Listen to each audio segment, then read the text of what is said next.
नमस्कार बच्चों, class 10th maths से आज हम पढ़ेंगे अध्याय 6 त्रिभुज। और त्रिभुज में आज का हमारा टॉपिक है पाइथागोरस प्रमेय। तो चलिए स्टार्ट करते हैं। कथन है हमारा, एक समकोण त्रिभुज में कर्ण का वर्ग शेष दो भुजाओं के वर्गों के योग के बराबर होता है। तो हम लेते हैं एक समकोण त्रिभुज, जैसे कि यहां पर हम देख रहे हैं एक समकोण त्रिभुज ए बी सी, जिसमें कोण बी है समकोण। लेकिन इसे हमने इस तरह से जमाया है कि कोण जो समकोण है उससे हम कर्ण पर लंब डालें। तो आइए हम देखते हैं ज्ञात हमें क्या है।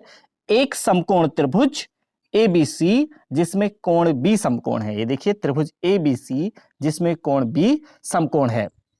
हमें क्या सिद्ध करना है?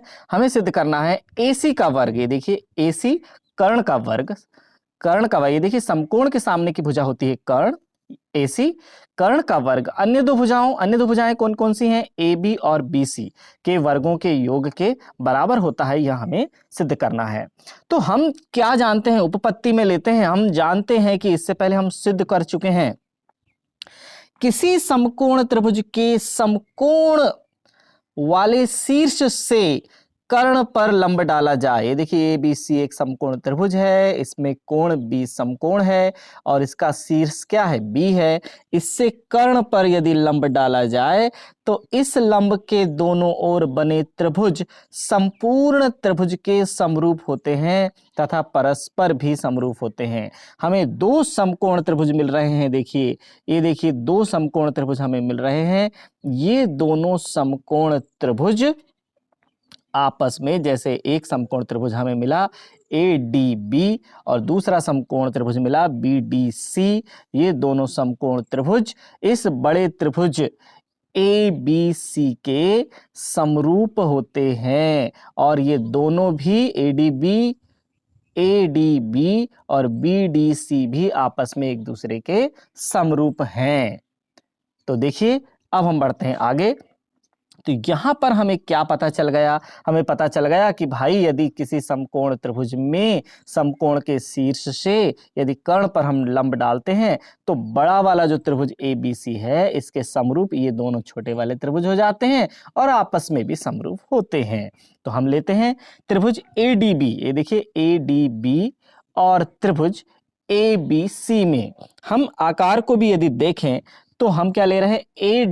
AD को मैंने देखिए ये DB से थोड़ा सा छोटा बनाया है। देखिए AD छोटा है और DB बड़ा है। तो यहां पर भी देखिए लंब और आधार की पहचान यहां पर देखिए, AB हमने यहां लिया है छोटा और BC को लिया है लंबा।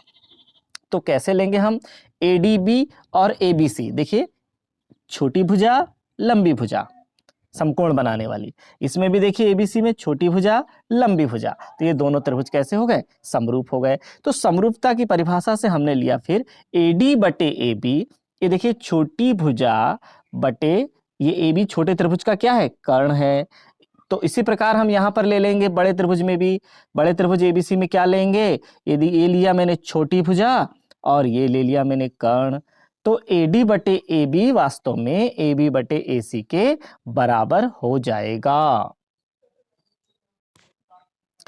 तो क्या प्राप्त होगा पक्षांतर करने पर? देखिए AD का गुणा जब AC से हो जाएगा तो AD इंटू AC बराबर AB इंटू AB, AB का वर्ग हो जाएगा। इसे दे देंगे हम समीकरण नंबर 1। इसी प्रकार अब हम इस दाएं तरफ का समकोण त्रिभुज को ले रहे हैं। दाएं तरफ का समकोण त्रिभुज क्या है?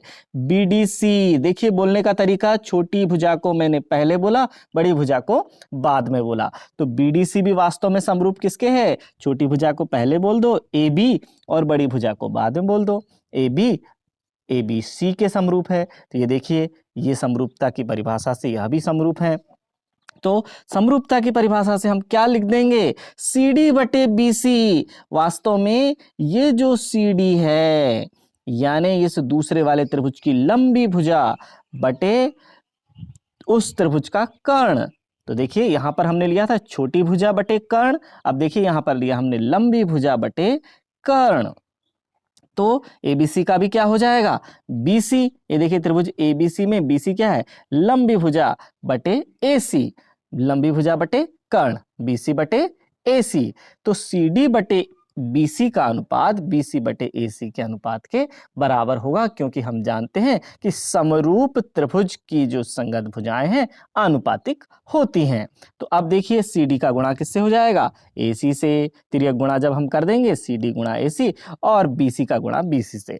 ध्यान रखें हम इस तरह से अनुपात लें कि AB का गुणा AB से AB वर्ग बन जाए, BC का गुणा BC से BC वर्ग बन जाए। तो हमें भुजाएं लेने का तरीका भी हमने दिया। देखिए ABC हमने जो त्रिभुज लिया है उसमें एक भुजा को छोटी लिया है, एक भुजा को बड़ी लिया है, तो उसमें हमें ध्यान अच्छी तरह से हम रख पाएंगे। अब देखिए समीकरण नंबर 2 दे दिया, दोनों समीकरणों को अब हम जोड़ देंगे। तो लेफ्ट हैंड साइड के साथ जुड़ जाएगा, राइट हैंड साइड के साथ जुड़ जाएगा। तो चलिए समीकरण 1 और 2 को जोड़ देंगे, तो क्या हो जाएगा, AD into AC plus CD into AC आपस में जुड़ जाएंगे। AD into AC plus CD into AC दोनों आपस में जुड़ गए। तो दाईं तरफ भी क्या हो जाएगा, AB का वर्ग धन BC का वर्ग। तो AB का वर्ग धन BC का वर्ग, ये भी आपस में जुड़ जाएंगे। चलिए हमें जो राइट हैंड साइड में सिद्ध करना था वो तो हमें प्राप्त हो गया। अब हम इस लेफ्ट हैंड साइड को हल करने का प्रयास करेंगे। तो इन दोनों में देखिए क्या कॉमन है, AC दोनों पदों में कॉमन है, हमने AC को कॉमन ले लिया। तो अंदर कोष्टक के क्या बच जाएगा, अंदर बचेगा AD धन CD, AD धन CD। तो AD और CD दोनों को मिलाकर कौन सी भुजा बन रही है, देखिए AD धन CD अंदर बच गया, ये दाईं तरफ तो हमें AB वर्ग धन BC वर्ग ही रहेगा। अब AC, AD और CD को मिलाकर क्या बन रहा है, AC। तो AC इंटू AC वास्तव में यह भी क्या हो जाएगा, AC वर्ग, और दाईं तरफ हमारे पास क्या है, AB वर्ग धन BC वर्ग। तो हमें यह सिद्ध हो गया कि AC वर्ग वास्तव में अन्य दो भुजाएं जो है AB वर्ग धन BC वर्ग के योग के बराबर है। अर्थात हम कह सकते हैं कि किसी समकोण त्रिभुज में कर्ण का वर्ग अन्य दो भुजाओं के वर्गों के योग के बराबर होता है। पाइथागोरस प्रमेय यहाँ सिद्ध होती है। धन्यवाद।